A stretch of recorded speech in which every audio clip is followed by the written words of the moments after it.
Hello दोस्तों, welcome to GMR स्टर YouTube channel. जैसा कि हम लोगों ने वादा किया था कि क्लास 10th के भूगोल का सारे ऑब्जेक्टिव प्रश्नों का हल हम लोग एक ही वीडियो के अंतर्गत करेंगे। तो चलिए शुरू करते हैं और देखते हैं। चूँकि यह मैट्रिक परीक्षा के लिए बहुत ही महत्वपूर्ण है और इसे जो है आप 1 से 2 बार ज़रूर देख ले। और ऐसे ही आपको एक बार रिवीजन कराने के लिए जो हमने यह वीडियो बनाया है, तो हमें उम्मीद है कि आप लोगों को अच्छा लगेगा। चलिए शुरू करते हैं। फर्स्ट क्वेश्चन है हमारा कि कोयला किस प्रकार का संसाधन है। जो कि यहाँ रैपिडली रूप में हम लोग चलेंगे। फास्टली, कोयला किस प्रकार का संसाधन है, तो कोयला एक अनवीकरणीय संसाधन है। नेक्स्ट क्वेश्चन है कि सौर ऊर्जा निम्नलिखित में से कौन सा संसाधन है, तो सौर ऊर्जा एक पुनः पूर्ति योग्य जो है संसाधन है, जिसे नवीकरणीय संसाधन भी कह सकते हैं। नेक्स्ट क्वेश्चन है तटरेखा से कितने किलोमीटर क्षेत्र सीमा अपवर्जक आर्थिक क्षेत्र कहलाता है, तो 200 NM तक का जो होता है नॉटिकल माइल जो होता है वो आपका अपमर्जक आर्थिक क्षेत्र कहलाता है। नेक्स्ट क्वेश्चन है कि डाकुओं की अर्थव्यवस्था का संबंध क्या है, तो डाकुओं की अर्थव्यवस्था का जो संबंध है वो संसाधन के अनियोजित विदोहन से है, तो बी आंसर हो जाएगा। कहता है समुद्र क्षेत्र में राजनीतिक सीमा के लगभग कितनी किलोमीटर क्षेत्र तक राष्ट्रीय संपदा निहित है, तो 12.2 किलोमीटर तक। नेक्स्ट क्वेश्चन आपका आता है सेकेंड चैप्टर का है पंजाब में भूमि निम्नीकरण का मुख्य कारण क्या है, तो अधिक सिंचाई, यानी डी आंसर हो जाएगा आपका। नेक्स्ट क्वेश्चन है कि सोपानी कृषि किस राज्य में प्रचलित है, तो सोपानी कृषि जो है वो पर्वतीय राज्यों में किया जाता है और इस हिसाब से राइट आंसर मेरा डी हो जाएगा उत्तराखंड। मरुस्थलीय मृदा का विस्तार निम्न में से कहाँ है, तो मरुस्थलीय मृदा का विस्तार जो है वो मरुस्थलीय जो है आपका राजस्थान के क्षेत्रों में पाया जाता है, मरुस्थलीय मृदा का विस्तार है। मेढक के प्रजनन को नष्ट करने वाला रसायन कौन सा है, तो एंड्रीन है, सी आंसर हो जाएगा हमारा। काली मृदा का दूसरा नाम क्या है, तो काली मृदा का रेगुन मृदा है या काली कपासी मृदा के नाम से भी इनको जाना जाता है, तो बी आंसर हो जाएगा। नेक्स्ट चैप्टर को देखते हैं जो आपका है जल संसाधन के अंतर्गत है। बृहद क्षेत्र में जल की उपस्थिति के कारण ही पृथ्वी को क्या कहते हैं, तो पृथ्वी को नीला ग्रह कहते हैं। कुल जल का कितना प्रतिशत भाग महासागरों में निहित है, तो कुल जल का कितना प्रतिशत भाग जो है आपका महासागरों में स्थित है, तो इसका राइट आंसर हो जाएगा दोस्तों, क्या हो जाएगा आपका, तो इसका राइट आंसर हो जाएगा आपका जो है 96.6% जो है आपका दू का डी हो जाएगा। 96.6% जो है वो महासागरों में निहित है।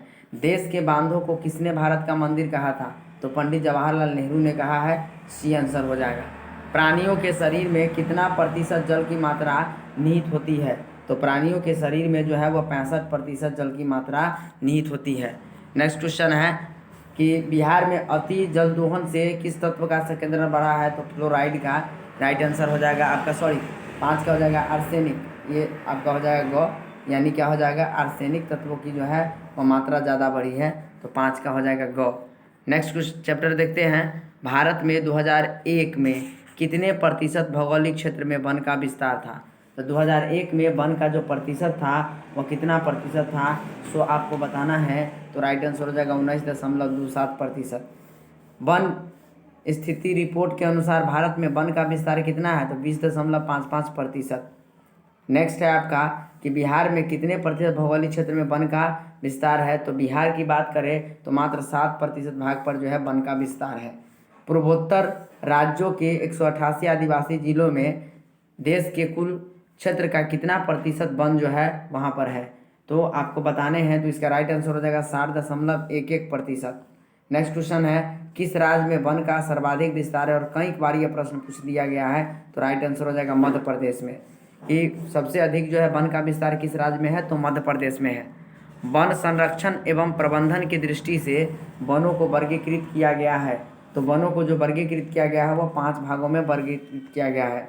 6 के बाद नेक्स्ट क्वेश्चन नेक्स्ट चैप्टर है आपका भारत में 2001 में वही रिपीट हो चुका है, तो आप यहाँ देखिएगा। नेक्स्ट है आपका 7वां नंबर क्वेश्चन है 1951 से 1980 तक लगभग कितना वर्ग किलोमीटर वन क्षेत्र का कृषि में परिवर्तन हुआ था, तो 7 का जो राइट आंसर हो जाएगा आपका 26,200 भूमि का जो है कृषि भूमि का जो है वो परिवर्तित हुआ था किस चीज़ में, वन क्षेत्र में। नेक्स्ट क्वेश्चन है आपका संविधान की जो धारा 21 है वो उसका संबंध किससे है, तो वन्य जीव तथा प्राकृतिक संसाधनों के संरक्षण से है। संविधान की जो धारा आर्टिकल है आर्टिकल 21 वो वन्य जीवों तथा प्राकृतिक संसाधनों के संरक्षण से है। नेक्स्ट क्वेश्चन को अगर देखें, एक एनजीओ की वानिकी रिपोर्ट के अनुसार 1948 में विश्व में कितने हेक्टेयर भूमि पर वन का विस्तार था? तो विश्व में अगर बात करें तो वो कितना था, 4 अरब हेक्टेयर पर जो है 1948 के जो एनजीओ एक FNGO के माध्यम से जो रिपोर्ट वन पर दिया गया था उसके अनुसार पूरे विश्व में कितना भूमि पर, तो 4 अरब हेक्टेयर भूमि पर जो है वन का विस्तार था। प्राकृतिक संसाधनों के संरक्षण 1968 में कौन सा कन्वेंशन हुआ था? तो 1968 की बात करें तो अफ्रीकी कन्वेंशन हुआ था। नेक्स्ट क्वेश्चन है, इनमें से कौन सा जीव जो केवल भारत में ही पाया जाता है? तो इनमें से कौन सा जीव है जो केवल और केवल भारत में पाया जाता है? तो वह है डॉल्फिन, यानी आपका क्या हो जाएगा, बी राइट आंसर इसका हो जाएगा। नेक्स्ट क्वेश्चन है आपका, भारत का राष्ट्रीय पक्षी है, तो भारत का राष्ट्रीय पक्षी कौन सा है? तो भारत का राष्ट्रीय पक्षी जो है वो मयूर है। नेक्स्ट 12 का सी हो जाएगा। 13 नंबर क्वेश्चन देखते हैं, मैंग्रोव का सर्वाधिक विस्तार कहाँ है? तो मैंग्रोव वन का सर्वाधिक विस्तार सुंदरवन के डेल्टाई क्षेत्र में है। टैक्सोल का उपयोग किया जाता है किस रोग में किया जाता है? तो कैंसर के रोग में किया जाता है। चरक का संबंध किस देश से है? तो चरक का संबंध जो है वह भारत से है। चरक क्या थे? एक ऋषि थे, चरक एक ऋषि थे जो वन से संबंधित थे, तो ये आपका हो जाएगा वो किससे संबंधित है? भारत से है। नेक्स्ट क्वेश्चन देखते हैं यहाँ पर। नेक्स्ट चैप्टर है आपका, भारत में लगभग जो है खनिज पाए जाते हैं, तो कितने खनिज पाए जाते हैं?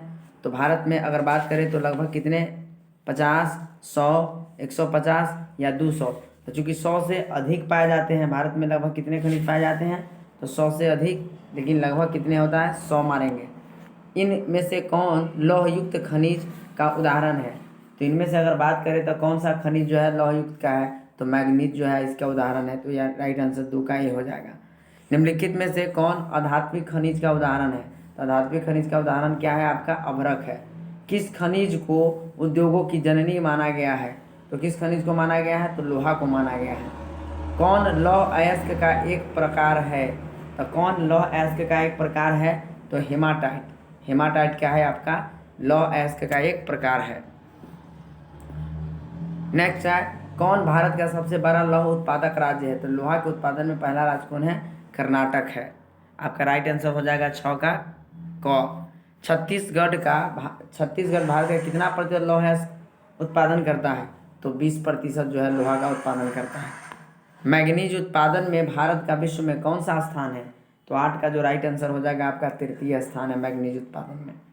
नेक्स्ट क्वेश्चन देखते हैं, 1 टन इस्पात बनाने में कितने किलो मैग्नीज का जो है प्रयोग किया जाता है? तो 10 kg। राइट आंसर 9 का क्या हो जाएगा? बी यानी ख हो जाएगा।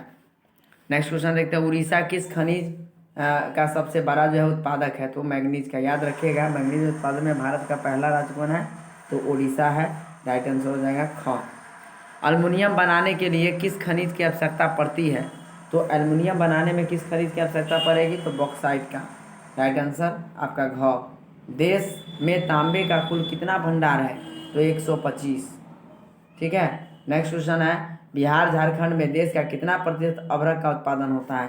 तो बिहार और झारखंड मात्र मिला करके कितना है? 80% अभ्रक का उत्पादन होता है। सीमेंट उद्योग का सबसे प्रमुख कच्चा माल क्या है? तो कच्चा माल चूना पत्थर है। राइट आंसर हो जाएगा आपका क 14 का। 15 नंबर, अब नेक्स्ट चैप्टर ही आ गया।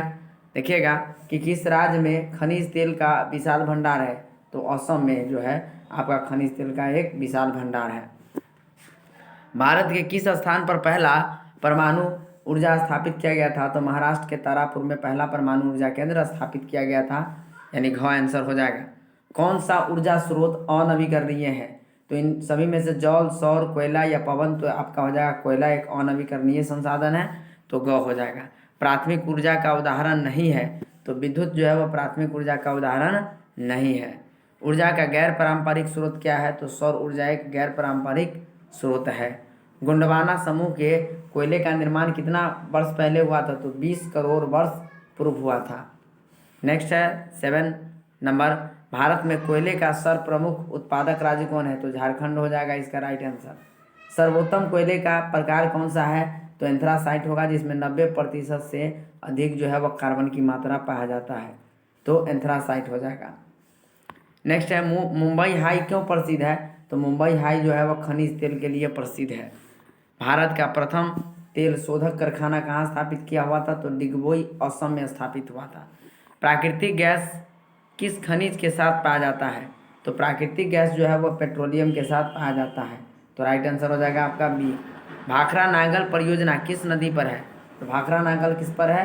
सतलज नदी पर है। अगर बात करें तो सरदार सरोवर बांध किस नदी पर है? या सरदार सरोवर परियोजना तो नर्मदा नदी पर, लेकिन यहाँ भाखड़ा नांगल है तो सतलज नदी पर है। जो भारत का सबसे बड़ा गुरुत्व वाला जो है बांध है इसी पर है। दक्षिण भारत की सबसे बड़ी नदी कौन सी है? तो दक्षिण भारत की सबसे बड़ी जो अगर बात करें नदी है तो वह है तुंगभद्रा। क्या हो जाएगा? तुंगभद्रा हो जाएगा को आंसर। नेक्स्ट क्वेश्चन को देखते हैं 13 के बाद 14 नंबर क्वेश्चन। ताप विद्युत का केंद्र का उदाहरण है। ताप विद्युत केंद्र का उदाहरण है तो गया, बरौनी, समस्तीपुर या कटिहार। तो ताप विद्युत केंद्र बरौनी में है। यूरेनियम का उत्पादक स्थल है, यूरेनियम का प्रमुख उत्पादक है तो जादूगोरा है जो झारखंड में है। एशिया का सबसे बड़ा परमाणु विद्युत गिरी तो तारापुर है जो महाराष्ट्र में स्थित है। भारत के किस राज्य में सौर ऊर्जा के विकास की सर्वाधिक संभावनाएं हैं? तो राजस्थान में सौर ऊर्जा का सर्वाधिक संभावनाएं हैं। 18 नंबर में है ज्वारीय एवं तरंग ऊर्जा उत्पादन हेतु भारत के अधिक अनुकूल परिस्थितियां कहाँ पाई जाती है? तो खंभात की खाड़ी में। इसके बाद देखते हैं नेक्स्ट चैप्टर है, उससे पहले हम लोग कुछ देख लेते हैं इसमें कि कुछ भारत के प्रमुख लौह इस्पात कारखानों के बारे में पूछ सकता है आपसे कि टाटा लौह इस्पात टिस्को जिसको कहते हैं तो झारखंड में है, जमशेदपुर में स्थित है। यह जमशेदपुर में है। इसका स्थापना कब हुआ था? तो 1907 में जमशेदजी टाटा के माध्यम से। TISCO Tata iron and steel company जो है आपका कहाँ है? झारखंड में है। भारत लोहा और इस्पात IISCO इसको तो ये पश्चिम बंगाल के आपका जो है बर्नपुर में है, 1918 में स्थापित हुआ था। विश्वेश्वरैया लोहा के और इस्पात जो है कहाँ है? कर्नाटक भद्रावती में है। भिलाई लौह इस्पात संयंत्र जो है वह कहाँ है? किसकी मदद से अगर बात करें तो ये किससे है? रूस से है और छत्तीसगढ़ में है। यह भिलाई में इसका जो लोकेशन है वो भिलाई है। भिलाई कहाँ है? छत्तीसगढ़ में है। 1956 में इसका स्थापना किया गया था। राउरकेला इस्पात संयंत्र जो है आपका किसकी मदद से लगाया गया है? तो जर्मनी की मदद से लगाया गया है और यह है कहाँ? तो उड़ीसा में है।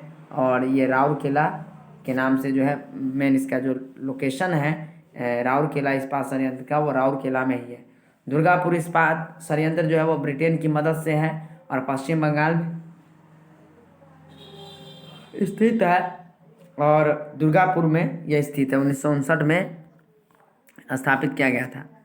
नेक्स्ट है आपका बोकारो इस्पात संयंत्र रूस से की मदद से है और झारखंड जो है में इसका स्थापना है राज्य में और बोकारो है। सेलम इस्पात संयंत्र तमिलनाडु में है। सेलम इसका मेन जगह है, लोकेशन है। विशाखापत्तनम इस्पात संयंत्र आंध्र प्रदेश में है और यह विशाखापत्तनम जो है कहा इसका लोकेशन है। विजयनगर इस्पात संयंत्र कर्नाटक में है, विजयनगर।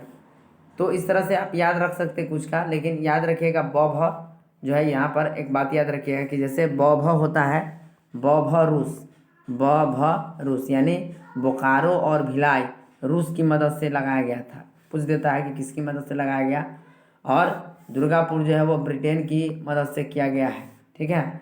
और राउरकेला जो है वह किसके मदद से स्थापित किया गया है? तो जर्मनी की माध्यम से। इस चीज़ को याद रखिएगा, बौभ रूस, दुर्गापुर किसकी मदद से? ब्रिटेन की मदद से और राउरकेला जर्मनी की मदद से। नेक्स्ट चैप्टर को देखते हैं। यहाँ अब इसी से संबंधित है कि इनमें से कौन औद्योगिक अवस्थिति का कारक नहीं है? आपको बताने हैं बाजार, जनसंख्या, पूंजी या ऊर्जा, यानी इनमें से कौन जो है आपका बताना है, इनमें से कौन जो है वह औद्योगिक अवस्थिति का एक कारक नहीं है, तो उसको बताना है। राइट आंसर इसका क्या हो जाएगा दोस्तों? तो इसका राइट आंसर हो जाएगा, अगर बात करें तो बाजार होगा या जनसंख्या होगा या पूंजी होगा या ऊर्जा होगा। यानी इनमें से कौन औद्योगिक अवस्थिति का कारक नहीं है? बाजार, जनसंख्या या राइट आंसर इसका हो जाएगा जनसंख्या। क्या हो जाएगा दोस्तों? इसका राइट आंसर हो जाएगा आपका जनसंख्या हो जाएगा। नेक्स्ट है भारत में सबसे पहला स्थापित लौह इस्पात कंपनी का नाम क्या है? तो भारत में सबसे पहला जो इस्पात हुआ था वो टाटा लॉ इस्पात कंपनी 1907 में स्थापित हुआ था जमशेदजी टाटा के माध्यम से। पहली आधुनिक सूती मिल निम्न में से कहाँ पर स्थापित किया गया था? तो 3 का राइट आंसर हो जाएगा यहाँ पर कि मुंबई, एक क्योंकि स्थापित किया गया था मुंबई में। लेकिन मुंबई क्यों स्थापित किया गया था मुंबई में? क्योंकि मुंबई एक पतन है या कपास उत्पादक क्षेत्र के निकट स्थित है और मुंबई में पूंजी उपलब्ध है। उपयुक्त सभी हो जाएगा 3 का राइट आंसर। 4 नंबर देखते हैं। तो 4 में कहता है निम्नलिखित में से कौन उद्योग कृषि पर आधारित नहीं है? तो कृषि पर आधारित उद्योग नहीं है तो सीमेंट नहीं है, सीमेंट उद्योग जो है कृषि पर आधारित नहीं है। अब देखते हैं हुगली औद्योगिक प्रदेश का केंद्र है कोलकाता रिसरा, कोलकाता कोन्नागरी, कोलकाता मेदिनीपुर या कोलकाता